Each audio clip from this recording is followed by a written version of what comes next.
வணக்கம். திருமந்திர தொடரை பார்த்து கொண்டிருக்கிறோம். அதுல இறைவனுடைய பெருமைகள், அவனுடைய சிறப்புகள், அவனுடைய இயல்புகள் எல்லாத்தையுமே வரிசைப்படுத்தி சொல்லிக் கொண்டு வருகிறோம். அதனுடைய தொடர்பு உடைய மற்ற திருமந்திர பாடல்களையும் இணைத்து விளக்கமாக பொருள் அறிந்து அனுபவித்து வருகிறோம். அதுல இன்னைக்கு நாம் பார்க்கக்கூடிய பாடல் உடம்பை பத்தி சொல்லக்கூடியது. அதே சமயத்தில் இந்த உடம்பிற்குள் ஞான ஒளியாக இருக்கின்ற இறைவனை அறிவதுதான் சிறந்த வழிபாடு என்பதை உணர்த்தக்கூடிய ஒரு பாடல்.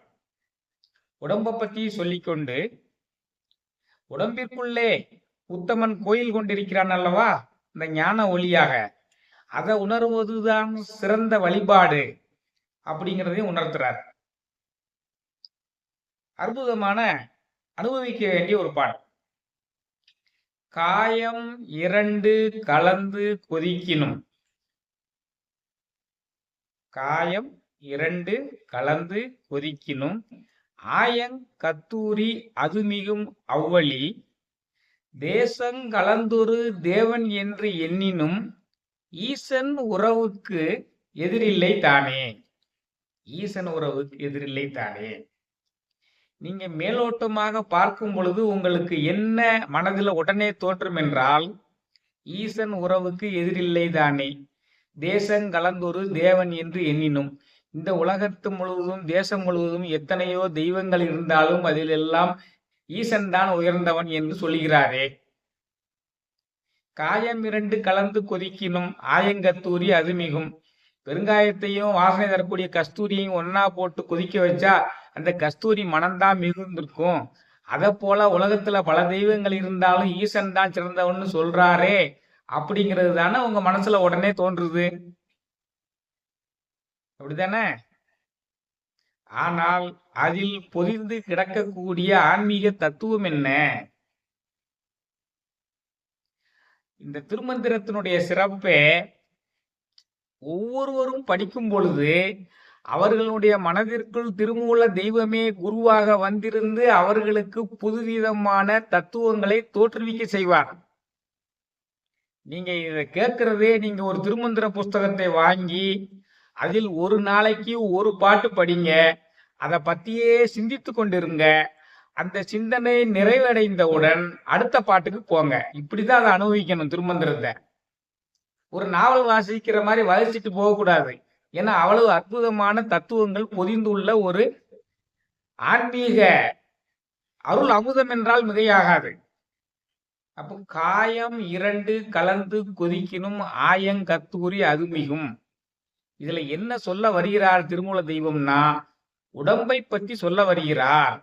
காயம் இரண்டு, ரெண்டு காயத்தை மட்டும்தான் சொல்லியிருக்காரு. உடம்புல ரெண்டு இருக்குது அப்படின்னு சொல்றாரு. ஆனா உடம்புல மூன்று இருக்கிறது. மூன்று உடம்பு தான் இந்த உடம்பு. நீங்க பார்க்கக்கூடிய இந்த உடம்பு ஒரு உடம்பு. அதற்கு பரு உடம்பு அல்லது ஸ்தூல உடம்பு, பெருங்காயம் என்ற மூன்று பேர் இருக்குது. அதனாலதான் அந்த காயம்ங்கிறத பயன்படுத்துறார். நீங்க இந்த பார்க்கக்கூடிய உடம்பு பரு உடல், ஸ்தூல உடல், பெருங்காயம். இன்னொரு உடல் இருக்கிறது, அது சூக்கும உடம்பு, நுண்ணுடல், சூக்கும உடம்பு, வெங்காயம் என்று அதற்கு ஒரு பெயர் இருக்கிறது. அதான் காயம் இரண்டு கலந்து கொதிக்கணும்னு போடுறார். இந்த வெங்காயம் பெருங்காயம் என்று அவர் சொல்லக்கூடியது ஸ்தூல உடம்பையும் சூக்கும உடம்பையும் சொல்றார்.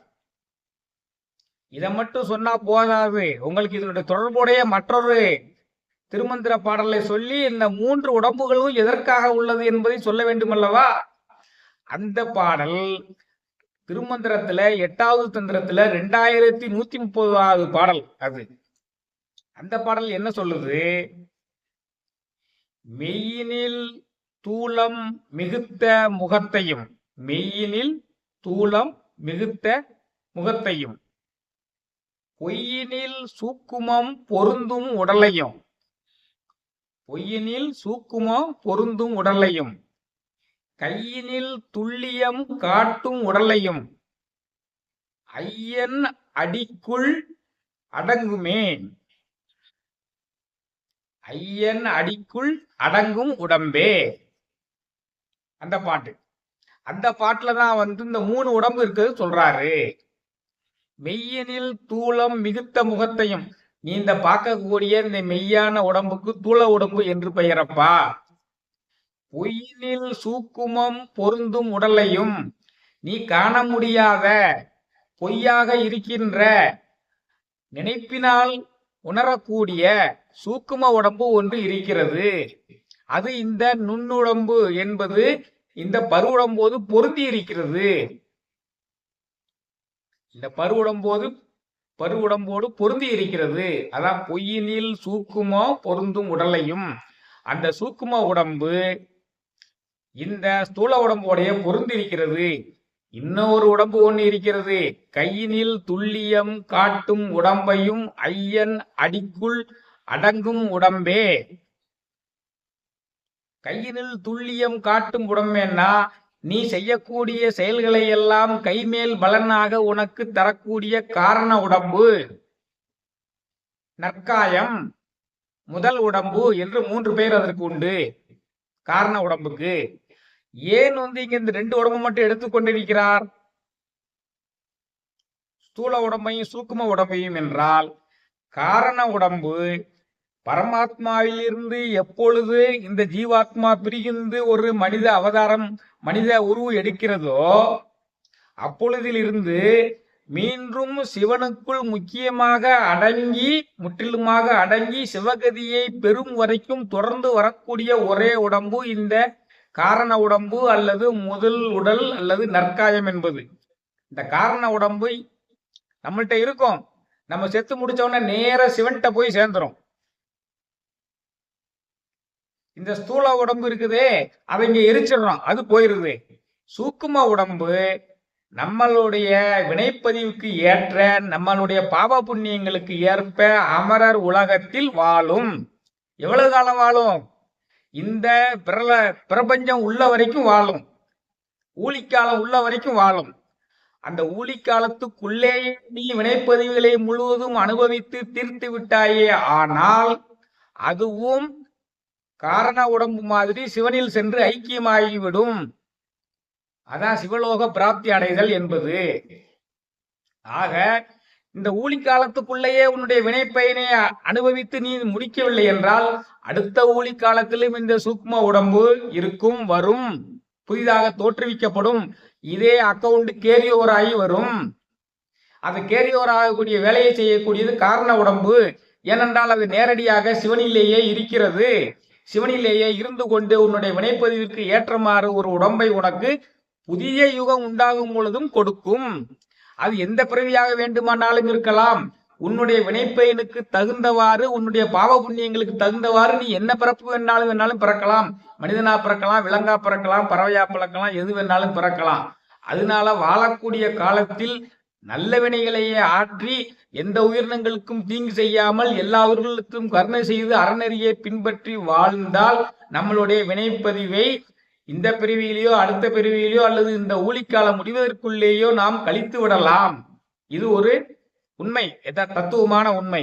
இப்ப இந்த 3 உடம்பு, அதுல முக்கியமான உடம்பு காரண உடம்பு, அது சிவனிலேயே இருக்கும். நம்ம இறந்த பிறகு சிவனிலேயே போய் இருக்கும். இந்த சூக்கும உடம்பும் ஸ்தூல உடம்பும் இப்போ 2 உடம்பு இருக்குது. இந்த 2 உடம்பிலும் ஒப்பிட்டு பார்த்தால் எது சிறந்த உடம்பு? அதைத்தான் இங்க சொல்ல வர்றாரு. காயம் 2 கலந்து கொதிக்கணும் ஆயங்கத்தூரி அது மிகும். இந்த 2 உடம்புல எது சிறந்தது என்பதுக்கு உதாரணம் காட்டுறாரு. கஸ்தூரி இருக்கிறதே, மனம் தரக்கூடிய கஸ்தூரி, அதை எதற்கூட சேர்த்து கொதிக்க வைத்தாலும் அந்த கஸ்தூரியுடைய மனம்தான் இருக்கும்.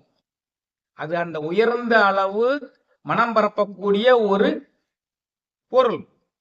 கஸ்தூரியை நீ எதனுடன் சேர்த்தாலும் அந்த கஸ்தூரியுடைய மனமே மிகுந்திருக்கும். அதுபோல சூக்கும உடம்பு ஸ்தூல உடம்பு இந்த 2ம் சேர்ந்திருந்தாலும், ஸ்தூல உடம்பு சூக்கும உடம்பு 2ம் சேர்ந்திருந்தாலும், 2லும் மேலானது அந்த சூக்கும உடம்பு. ஏன் மேலானது? அந்த சூக்கும உடம்பின் மூலமாகத்தான் நீ உடம்புக்குள்ளே கோயில் கொண்டுள்ள அந்த உத்தமனை காண முடியும். உத்தமனை உடம்புக்குள்ளே ஒளி உருவாக காணக்கூடிய அந்த ஈசனை காண்பதற்கு உதவக்கூடியது என்பதால் அந்த சூக்கும உடம்பே சிறந்தது. எதை போல கஸ்தூரியை எதனுடன் சேர்த்தாலும் அது மனம் தரும் என்பதை போல இந்த சூக்கும உடம்பு தான் ஸ்தூல உடம்போது சேர்ந்திருந்தாலும் கண்ணுக்கு தெரியாவிட்டாலும் இதுவே சிறந்தது. ஏன் கண்ணுக்கு தெரியாவிட்டாலும் சிறந்தது என்று சொல்ல வருகிறார் என்றால் அதற்குத்தான் அடுத்த வரியை சொல்றாரு. தேசங் கலந்தொரு தேவன் என்று எண்ணினும் ஈசன் உறவுக்கு எதிரில்லை தானே. இது எதை போல இந்த சூக்கும உடம்பு, கண்ணுக்கு தெரியாத சூக்கும உடம்பு, கண்ணுக்கு தெரியக்கூடிய இந்த பருவுடல் ஸ்தூல உடம்பு பெருங்காயத்தை விட சிறந்தது எவ்வாறு என்றால் அதில்தான் உடம்புக்குள்ளே ஒளிந்து கொடுக்கக்கூடிய உத்தமனை காண முடியும். அது எதை போல இந்த தேசம் முழுவதும் நீங்கள் பல தெய்வங்களை கண்ணால் பார்த்து வணங்குகிறீர்கள். வேலையுடைய வேலனை வணங்குகிறீர்கள், சூளத்தை உடைய திரிசூலியை வணங்குகிறீர்கள், கையில் கொழுக்கட்டை வைத்திருக்கும் விநாயகரை வணங்குகிறீர்கள், சிவனை வணங்குகிறீர்கள், சிவலிங்கத்தை வணங்குகிறீர்கள். இப்படி எல்லாவற்றையும் நீங்கள் கண்டு வணங்கி அருள் பெற விரும்பினாலும் ஈசன் உறவுக்கு எதிரில்லைதானே. ஈசன் என்றால் ஒளி. உங்கள் உடம்புக்குள்ளே ஒளி உருவாக இருக்கக்கூடிய அருட்பெருஞ்சோதி, அருட்பெருஞ்சோதி, தனுப்பெருங்கருணை, அருட்பெருஞ்சோதி என்ற ஜோதியை உணரக்கூடிய அந்த வழிபாடுதான் எல்லாவற்றிலும் சிறந்தது. அதற்கு நிகரானது எதிரானது எதுவுமே இல்லை. அந்த உடம்புக்குள்ளே கோயில் கொண்டுள்ள உத்தமனை ஜோதி வடிவாக நாம் தரிசிக்க பழக வேண்டும். மூலாதாரத்தில் மூண்டெழுகணலை காலால் எழுப்பும் கருத்தறிந்து அந்த குண்டலி சக்தினை எழுப்பி அப்படியே ஒவ்வொரு ஆதாரமாக கடந்து சுவாதிஷ்டானம், மணிபூரகம், அநாதகம், விசுத்தி, ஆக்னை என்ற இந்த புருவ நெத்தியில் அந்த குண்டலினி சக்தியானது இப்படி வந்து பொருந்தும் பொழுது அதில் அனைத்து பிராண வாயுக்களும் அன்று ஒன்று சேர்ந்து நீங்கள் சிவமந்திரத்தை தியானித்துக் கொண்டிருக்கும் பொழுது அந்த பேரொளி பிளம்பாக அந்த இறைவனை உணரலாம். அதுவே சிறந்த வழிபாடு. ஈசனே அதுதான். ஈசன் என்றால் ஒளி. அதான் ஈசன் உறவுக்கு எதிரில்லை தானே. இப்ப இந்த ஒரு 4 வரியில எவ்வளவு சொல்றாரு பாருங்க. நீங்க உலகம் முழுவதும் சேர்ந்து பல உருவ வழிபாடுகளை செய்தாலும் அதெல்லாம் ஆரம்ப கால பக்தியில உள்ளவங்களுக்கு நீங்க உடம்புக்குள்ளே உத்தமனாக கோயில் கொண்டுள்ள அந்த இறைவனை உங்களுடைய ஏதேனும் ஒரு மார்க்கத்தின் மூலமாக நீங்கள் சரியை, கிரியை, யோகம், ஞானம் என்ற மார்க்கத்தின் மூலமாக முயற்சி செய்தாலும் அல்லது இல்லறம் அல்லது நல்லறம் என்று இருந்தோம்பி இல்வாழ்வதெல்லாம் விருந்தோம்பி வேளாண்மை செயல் பொருட்டு என்ற வழியிலும் இயல்பினான் இல்வாழ்வு வாழ்வான் என்பான் முயல்வார்கள் எல்லாம் தலை என்று வள்ளுவர் சொன்ன வழியிலும் நீங்கள் வையத்தில் வாழ்வாங்கு வாழ்ந்தால் அந்த இறைவனை உணரலாம். ஒளி வடிவாக உள்ள அந்த இறைவனை உணரலாம். அதுவே சிறந்த வழிபாடு. தேசங் கலந்தொரு தேவன் என்று எண்ணினும் நீங்க எண்ணிக்கை இல்லாத தேவர்கள் உருவங்களை வழிபட்டு செய்து கொண்டிருந்தாலும் ஈசன் உறவுக்கு எதிரில்லைதானே. ஒளி வடிவாக உள்ள அந்த இறைவனை தரிசிப்பதுதான் சிறந்தது. அது எதை போல சிறந்தது? கஸ்தூரியை எதனுடன் சேர்த்தாலும் கஸ்தூரியை மனமே சிறந்தது என்பது போல நீங்க இந்த ஸ்தூல உடம்பையும் சூக்கும உடம்பும் சேர்ந்திருந்தாலும் உடம்புக்குள்ளே ஒளியாக உள்ள அந்த உத்தமனை காட்டக்கூடிய அந்த சூக்கும உடம்பே, அந்த வெங்காயம் என்று சொல்லக்கூடிய சூக்கும உடம்பே, பெருங்காயம் என்று சொல்லக்கூடிய இந்த பருவுடல் ஸ்தூல உடம்பை விட சிறந்தது என்றதையே நமக்கு உணர்த்தி நீங்கள் உடம்புக்குள்ளே கோயில் கொண்டுள்ள அந்த உத்தமனை காண முயல வேண்டும் என்ப அனைத்தையுமே இந்த ஒரு பாட்டுல சொல்றாருப்பா. காயம் இரண்டும் கலந்து கொதிக்கினும் மாயங் கத்தூரி அதுமிகும் அவ்வழி தேசங் கலந்தொரு தேவன் என்று நினும் ஈசன் உறவுக்கு எதிரில்லை தானே. இவ்வளவு பொருள் இந்த 4 வரியில் அடங்கி இருக்கிறது. மேலோட்டமாக பார்த்தால் எல்லா தெய்வங்களை விட சிவன் தான் சிறந்தது என்ற பொருள் முடியும்பாக எழுதப்பட்டது மாதிரி தெரியும். ஆனால் உடம்புக்குள்ளே கோயில் கொண்டுள்ள அந்த உத்தமனை காண்பதுதான் சிறந்த வழிபாடு. அந்த ஸ்தூல உடம்பு சூக்ம உடம்பு இரண்டும் சேர்ந்திருந்தாலும் உடம்புக்குள்ளே உள்ள ஒளியை ஞான ஒளியாகிய இந்த ஈசனை காண்பதற்கு உதவி செய்யக்கூடிய சூக்கும உடம்பே சிறந்தது. அது கஸ்தூரி எதனுடன் சேர்த்தாலும் கஸ்தூரி மனமே மிகுந்திருப்பது போல சூழ உடம்போடு சேர்ந்திருந்தாலும் இந்த சூக்கம உடம்பே சிறந்தது. அதை காண்பதே சிறந்த வழிபாடு. மற்ற உருவ வழிபாடுகள் எல்லாம் அடிப்படை பக்தியில் உள்ளவர்களுக்கு நீங்கள் இதை அடைய முடிய வேண்டும் என்பதுதான் திருமூல தெய்வத்தினுடைய கருத்து. எப்படி அற்புதமான பாட்டு பாருங்க. ஒரு 4 வரியில எவ்வளவு அற்புதங்களையெல்லாம் சொல்றாரு. 3 உடம்ப சொல்றாரு. 2130வது பாட்டுல தான் அந்த 3 உடம்பு இருக்குங்கிறத சொல்றாரு. அந்த 3வது உடம்பு தான் கை மேல உள்ள பலன் கிடைக்கக்கூடிய காரண உடம்புங்கிறதையும் சொல்றாரு. இதெல்லாம் உணர்ந்து தாங்க அனுபவிக்க முடியும். ஒரு நாளைக்கு ஒரு பாட்டை எடுத்துக்கிட்டு அந்த பாட்டு உங்களுக்கு திருப்தி அடைகிற வரைக்கும் அந்த பாட்டையே படித்துக்கொண்டு சிந்தித்துக் கொண்டு இருக்கணும்.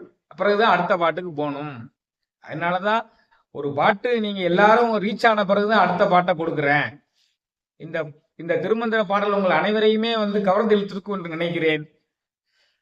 காயம் இரண்டும் கலந்து கொதிக்கினோம் ஆயங்கத்தூரி அது மிகும் அவ்வலி தேசங்களந்தொரு தேவன் என்றெண்ணினோம் ஈசன் உறவுக்கு எதிரில்லை தானே.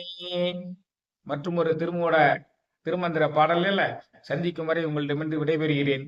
நன்றி, வணக்கம்.